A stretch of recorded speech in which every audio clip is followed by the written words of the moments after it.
Hell hath no fury like a politician scorned. Taiwan's legislators tackle their differences. Flying the flag for LGBTQ plus rights 5 years on from marriage equality. But have public attitudes seen a change in winds? Taiwan takes a first step to becoming the first country in Asia to legalize surrogacy. We follow Taiwan's sea goddess Mazu on a trip overseas.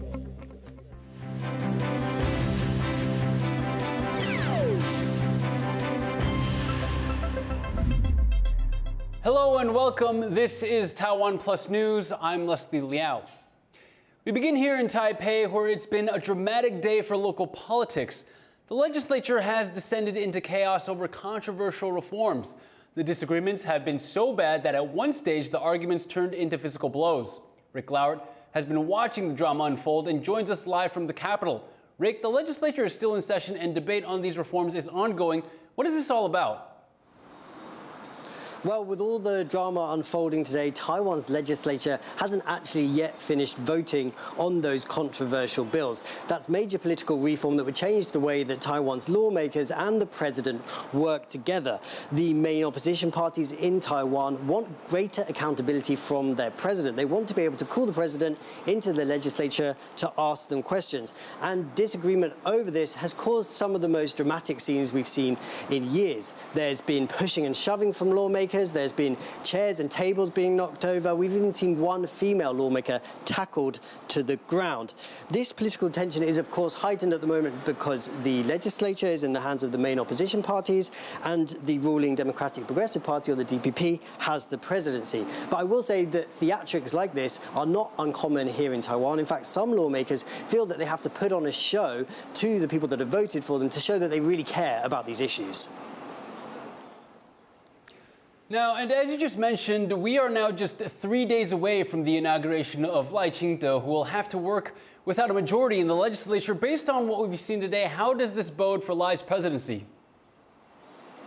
So when Lai becomes the president on Monday, when he gets the keys to the presidential office, he's going to be taking over a different political landscape from his predecessor. His party is already warning that the main opposition parties will be blindingly blocking bills to cripple his leadership. The main opposition party, the Kuomintang or KMT, has said this is not the case. They said they will be following due process. But Lai will be needing to get that all-important cross-party support if he's going to make good on some of his big plans for leadership. Particularly, that's defense spending as he faces up to China. He wants to spend money on better weapons from the US and also develop Taiwan's domestic weapons production industry, particularly building submarines. So a new president with his work cut out to tackle this hostile legislature, particularly if these bills do pass and he'll be called up in front of them. Thank you, Rick. That was reporter Rick Lauert telling us about events inside Taiwan's legislature this morning. Public support for LGBTQ plus issues continues to rise 5 years after Taiwan made history by legalizing same-sex marriage. But as Reese Ayers reports, conservative social values are still impacting how queer people are viewed. 同婚支持创新高，同婚支持创新高，友善政策要更好。 Taiwan is marking 5 years since its groundbreaking decision to legalize same-sex marriage, making it the first country in Asia to do so. And here in Taipei, advocacy group Taiwan Equality Campaign is announcing the results of a recent survey that shows overall increasing public support for LGBTQ+ issues. Support for same-sex marriage has increased from around 42% in 2020 to over 56% this year. The poll also surveyed the public on their attitudes towards queer people around them, including colleagues, teachers and family members, with some stagnating results, showing people tend to have more conservative views when the issue is closer to home. In terms of the social friendliness, we see the number kindly have rise a little bit, but stopped for the past 3 years. So we quite looking forward for another anti-discrimination law or more things done by the government and the civil society to promote our society become more and more friendly.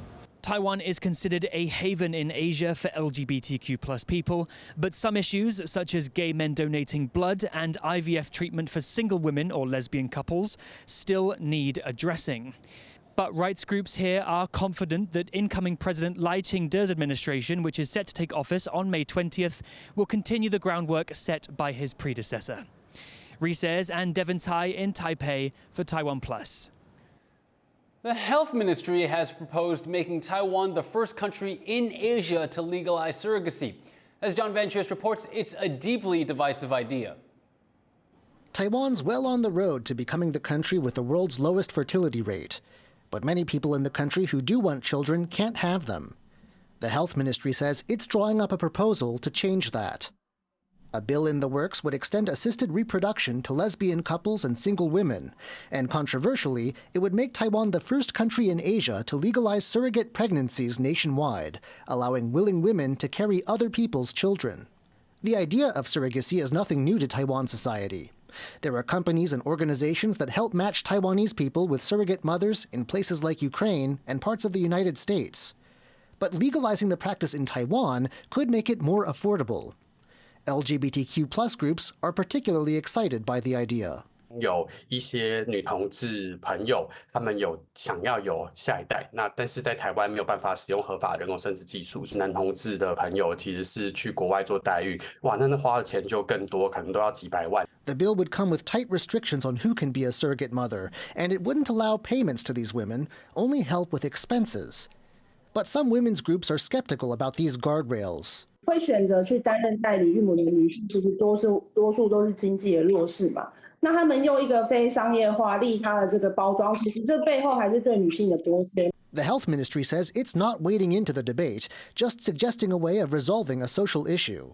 考量很简单，社会上有这些需求，有这些声音，那能不能通过，我并没有立场，我们只是把它演绎一部比较完整。The actual proposal isn't even out yet, but already lines of support and opposition are drawn. Once it reaches the legislature, lawmakers are going to have some tough deliberating to do. Joseph Wu and John Van Trieste for TaiwanPlus. Taipei's Mayor Chiang Wan-an is in Tokyo sharing his city's disaster preparedness experience with mayors from around the world. Jang delivered a speech about Taipei's experience with urban renovation and a last month's magnitude 7.2 earthquake. He addressed mayors from cities in over 40 countries.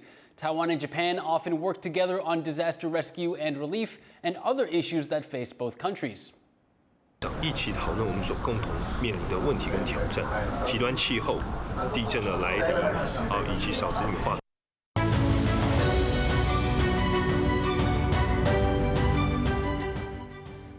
President Tsai Ing-wen is stepping down in just a few days, and her party's signature energy policy could be in jeopardy. Sally Anson reports. Simulating a nuclear disaster. With the change in Taiwan's leadership imminent, protesters in the capital Taipei fear a reversal to the government's planned abolition of nuclear energy. 我们觉得很不幸的就是蔡英文即将卸任。那现在就由这个赖清德总统执政之后呢，立法院里面国民党也占了多数，所以也许永和的这个势力又会从头来过。President Tsai Ing-wen's successor is her Vice President Lai Ching-te. But while their Democratic Progressive Party, or DPP, won the presidency for a third term in January elections, the opposition Kuomintang, or KMT, won a slight majority of legislative seats and now hopes to undo the DPP's nuclear energy phase-out. The DPP has its roots in the anti-nuclear movement, and since the party's founding in 1986, it has worked towards phasing out nuclear energy. Back then, nuclear power made up over 40% of Taiwan's energy mix. When President Tsai Ing-wen took office 30 years later, it was at 12%. Now it's at 6%. And that all comes from here, Taiwan's last running nuclear power plant. Under the DPP's no nuclear homeland policy launched in 2017, President Tsai has overseen the shutdown of 2 others, leaving just this one, which is also set to close by next year. Tsai has had to balance meeting a global commitment to net zero emissions with skyrocketing industrial demand for energy domestically, especially from power-intensive semiconductor manufacturing. More than 90% of the world's most advanced chips are made here. Since the start of Tsai's 8 years in office, Taiwan's share of renewable energy, like solar and wind, has doubled, from 5% to almost 10%, still a long way from the 2025 target of 20%. But the breakneck speed of this energy transition has led to disputes over land with local communities and greater reliance on imported methane gas, which, like coal, is vulnerable to supply disruptions and emits more potent greenhouse gases. 对，但是它毕竟还是火力发电，那还是会造成不少的排放。对，那所以其实终极的目标还是希望说再生能源的比例可以大幅的提高。A growing number of nuclear energy advocates say that to avoid an energy crisis, Taiwan must rethink its most controversial power source. I support the idea of developing renewable energy, but you have to keep the base load, and the base load must be nuclear, because if we are talking about green, then nuclear is the solution. And this green energy is actually recognized by most countries in the world. Despite her administration's push towards phasing out nuclear energy, Tsai leaves office with public opinion on the matter still divided. And there are external factors also at play, like military threats from neighboring China, which claims sovereignty over Taiwan. Nuclear energy is one of these issues that's long contested in Taiwanese politics, and that is true before Tsai's term, and it will be true after. But I think what's interesting, too, is that under Tsai, we do see rising threats from China. And so it has come up a few times, for example, that nuclear could potentially be useful in the event of a Chinese invasion because of the fact that there would be needs for energy. Under Tsai, Taiwan's energy program has seen a change in winds. She has expanded renewables and faithfully continued the DPP's no nuclear homeland policy. But with growing calls for a rethink, her no-nuke supporters may see their worst fears come to light when she passes on the torch. Chris Ma and Sally Ensign for TaiwanPlus. Taiwan's first female president is nearing the end of her time in power. Her achievement in winning the country's top office is notable in the region as well. She is the only female leader in Asia in recent decades that did not follow a father, brother, or husband into power. But did Tsai improve things for women in Taiwan? To discuss this, Louise Watt spoke to Doris Chang, ambassador for Women's March Taiwan. Tsai Ing-wen made headlines in 2016 when she became Taiwan's first female president. Now as she prepares to step down, how do you see her legacy in terms of female empowerment? So I feel like it's very much a mixed bag, right? So on the first hand, she was incredibly impressive as a woman and also as a politician that does not come from a political background. Her background is actually in academics and specifically economy. So she rose through the DPP ranks as someone who was known for being very astute, very smart. She's very good at what she does.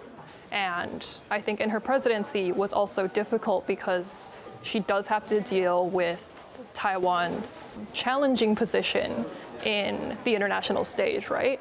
And also, I think during her election both times, we also saw how misogynistic Taiwanese society can be, especially to someone who is a woman and who is unmarried. So there have been, like during her time, there was a lot of remarks about how, you know, she's unemotional, she doesn't understand the family, things like that.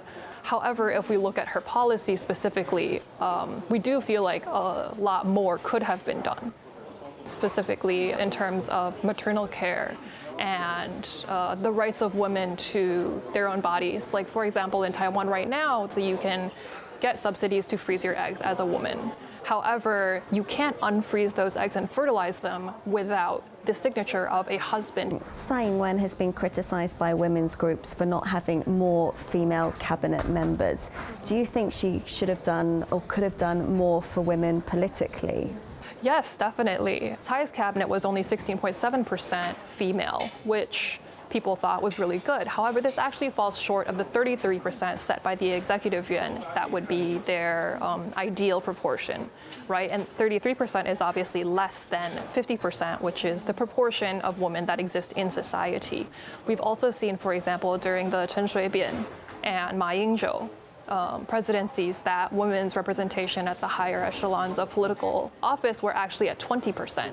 I do feel like more effort could have been put into cultivating female talent or women's talent to take on these higher roles. Has she inspired girls to aim for the presidency or be more ambitious in other respects, do you think? I do think a lot of women and girls look at her and they see her, being accomplished in her field, president, leadership of a country. That's obviously very empowering. That's very, it's nice to see yourself reflected in those kind of positions, right? So I think that she has done, at least on like a representative level, a very good job. Yeah. That was Doris Chang from Women's March Taiwan speaking to our reporter Louise Watt, and that concludes our coverage of Tsai's legacy before she steps down on May 20th. We're going to take a quick break, but stay with us because coming up on TaiwanPlus News, the red carpet is rolled out to celebrate 75 years of China-Russia relations.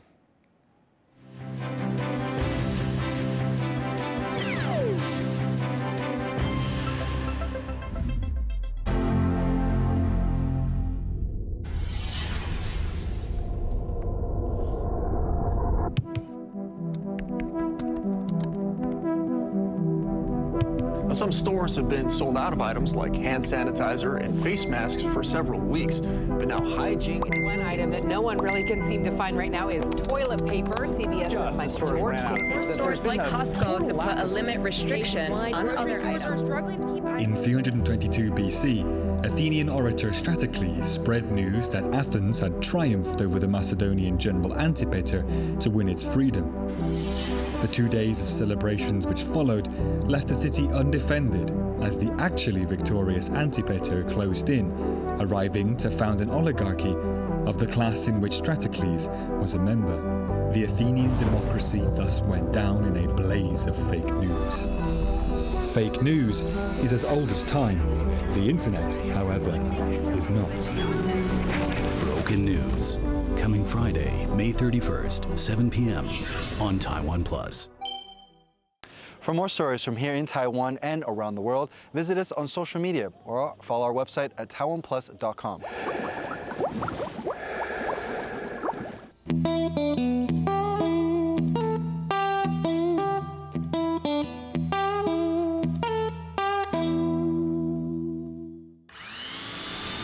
Explore the vibrant world of Taiwanese factories.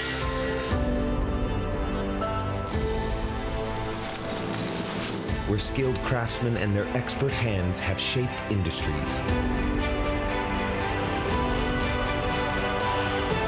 Join us in celebrating the artisan spirit and relentless pursuit of excellence.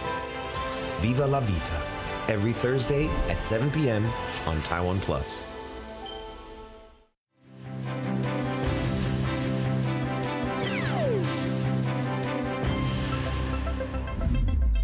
Welcome back. You're watching TaiwanPlus News. A new era. That's how Xi Jinping and Vladimir Putin are describing their partnership. The two sides have been meeting in China and have issued a joint statement pledging to deepen ties. They've also sent a blunt message to the U.S., Rosie Greninger reports. The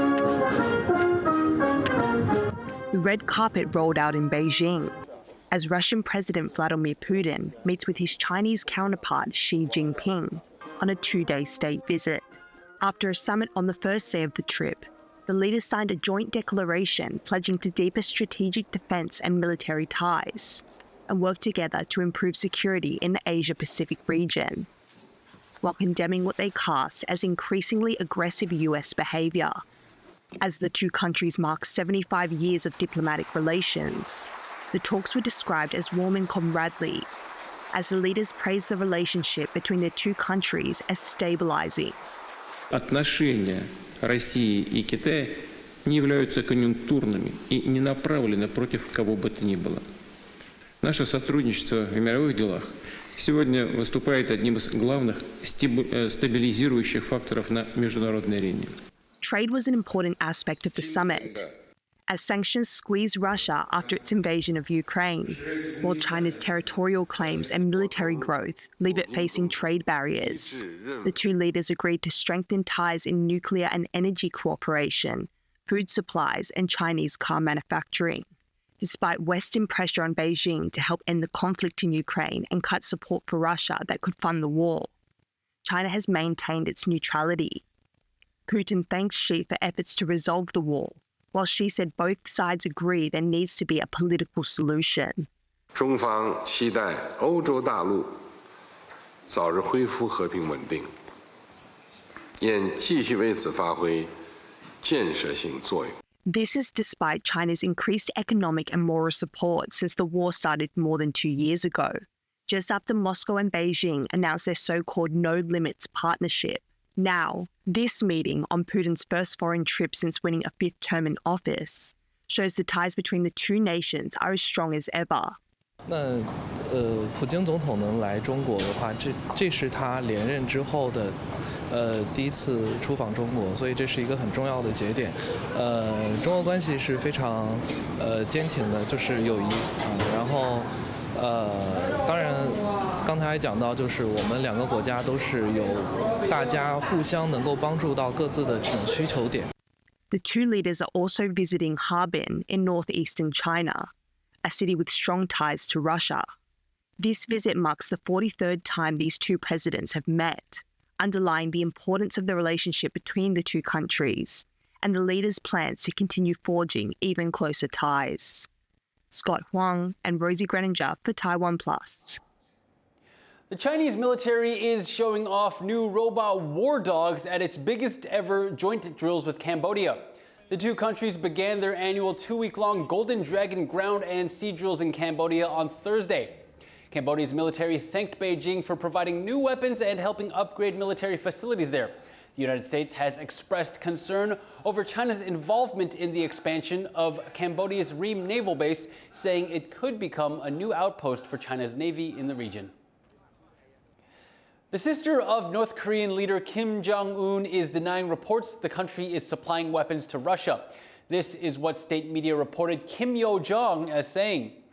As we have already stated several times, the rumor about arms dealing between North Korea and Russia, woven with prejudice and fiction, is the most absurd theory, which is not worth making any evaluation or interpretation.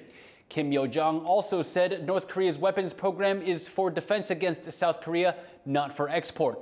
The accusations of weapons transfers to Russia come from the U.S. and South Korea. In April, a UN report said that missile debris found in Ukraine had been from North Korean weapons. The U.S. ambassador to Japan is visiting the remote island of Yonaguni, the closest part of Japan to Taiwan. Yonaguni is just over 100 kilometers from Taiwan, and Tokyo is looking to increase its defense capabilities in the area. Rahm Emanuel's visit is seen as a symbol of the U.S.-Japan alliance to counter China's aggression. Missile defense systems have already been deployed on the island, with U.S. Marines reportedly getting ready to arrive soon. Taiwan's sea goddess Mazu is known for making long pilgrimages around the country, attracting hundreds of thousands of followers each year. But her popularity goes well beyond Taiwan's borders. She's becoming quite the international jet-setter, as Tiffany Wong now reports from Kyoto. Hearing the wishes of her devotees far from home, Taiwan's sea goddess Mazu has traveled to Japan for a 2-day cultural festival in Kyoto. Hundreds of visitors came to see her embodied in this effigy, some meeting her for the first time, all of them hopeful that she will grant their wishes. Every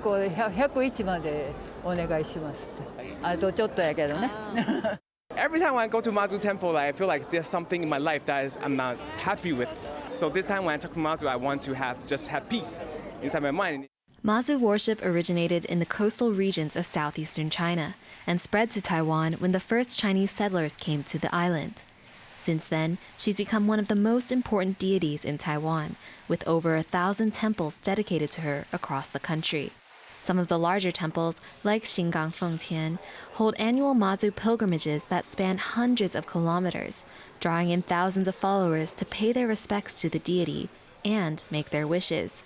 Ahead of the trip to Kyoto, temple organizers said they frequently receive invitations to bring Mazu abroad, but whether they accept is up to the goddess. 我们不能随便那个请一尊过去，我来宝贝，我宝贝我们那个开台马祖就要去了，去我们就要很隆重。 Mazu's visit to Kyoto included traditional activities for her followers, like throwing divination blocks and exchanging coins with the goddess for prosperity. But according to temple officials, this only offered a small taste of what worship at a real temple is like.